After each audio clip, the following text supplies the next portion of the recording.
Aujourd'hui, dans les mots de la zone C, on zoome sur startup. Laissez-moi, je suis dans ma zone.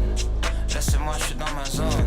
Startup est un mot qui est assez fréquemment employé ces dernières années, mais qui est compliqué à définir vraiment. Le mot est un mot anglais d'origine américaine qui est en fait ce qui est de plus court par rapport à Startup Company. Startup Company qui signifie donc société qui démarre. Le plus souvent, c'est donc une entreprise innovante avec un fort potentiel de croissance économique. Elle se repose aussi majoritairement sur de nouvelles technologies. On pense alors directement aux GAFA comme Facebook ou Google. C'est vrai, on pourrait se dire que les startups, c'est un phénomène qui est directement lié au 21e siècle. Pourtant, dès 1920 et la radiomania de Wall Street, on y aperçoit le début du concept. La radiomania des années 20, c'était l'investissement massif en bourse vers les stations de radio, l'équivalent des réseaux sociaux à l'époque, à la fois par sa nouveauté technologique et son fort potentiel économique. Alors, à l'époque, on parlait pas encore de start-up. Le terme est donc vraiment apparu à la fin des années 90 et donc aux États-Unis. En France, on appelait encore cela les jeunes pousses. Bon, on est d'accord qu'aujourd'hui, le mot est un petit peu moins utilisé que start-up.